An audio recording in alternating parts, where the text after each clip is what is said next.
Welcome Ramrock ISD families to our online Family Connection series. Thank you for joining us today. We appreciate you taking the time out of your schedule to listen to this video. My name is Jyoti Appiah and I'm one of several parent liaisons within our parent team, and we really appreciate you joining us today. I'm joined today with Dr. Lashanda Lewis, who is the district's Counselling Services Coordinator. I think I got that right. And today we are going to be continuing with our Building Resilient Kids series, and we are focusing on growth mindset. What is growth mindset? So what does it mean? So I'm excited that our kids are talking about having a growth mindset. It is not something that I talked about as a kid, not to say it didn't exist, but we didn't have a phrase for it. But I guess our last presentation, our last video, we talked about grit. And so grit and growth mindset really go hand in hand. Growth mindset really is that belief that you have that you can persevere through struggles. So last time we talked about grit being that perseverance, that hard work, that dedication to overcome a setback. Growth mindset is really that belief that you can persevere through it. So you can kind of think of growth mindset being the belief to do that gritty work, to get over that obstacle that you may be facing. That's great, thank you. I never realized how connected grit and growth mindset was. That's really helpful to understand. So the last question that we have, and it's probably a bit of a long one, is so how can we help our parents foster and develop growth mindset in our kids at home? So do we have any strategies or any examples, concrete examples that you're able to give with that? Yes. I think the most important thing that we can do is change how we speak about ourselves and the things that we see in our kids, and helping our kids do the same thing. Sometimes you will hear kids say, well, I can't do that. I'm not able to do that. That's hard. And what we can say to them is, you can't do it yet. That word yet is very powerful because it reminds them, and it helps us to remember as well, that even though in this very moment I can't accomplish this task, that through perseverance, through dedication, through thinking about some strategies, eventually somewhere in the future I can accomplish this task. Also, we sometimes, and I'm very guilty of this myself, we say to our kids, oh, you are so smart, or you're so great at that. So when we do that, we're really telling our kids that it is something within you and not something that you can develop. So instead of saying, oh, you were so smart, we want to change that phrase and say, I see that you worked hard at that, because that helps them to realize that it's something that they can continue to grow and continue to do.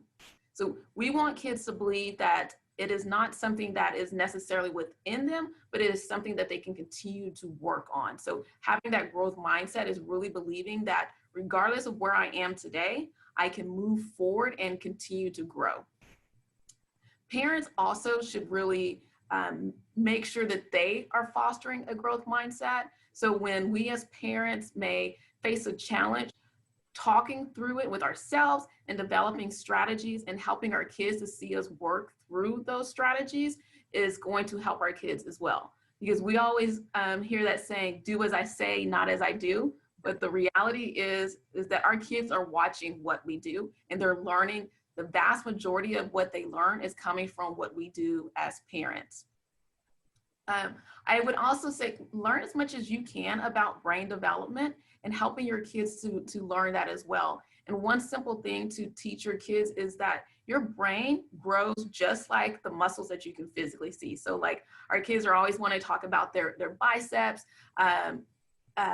making sure that they understand that your brain can develop and grow just like those physical muscles that you see on the outside of your body. And the way that we can do that is really continuing to learn, continuing to work hard and persevere.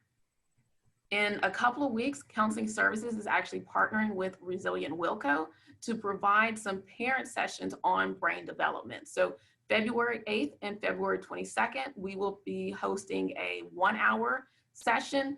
Parents and guests can join in. There's no need to register for this, but it is a session on teaching parents the science of brain development, and then also teaching parents to help teach their kids about how to have a growth mindset and be resilient as well.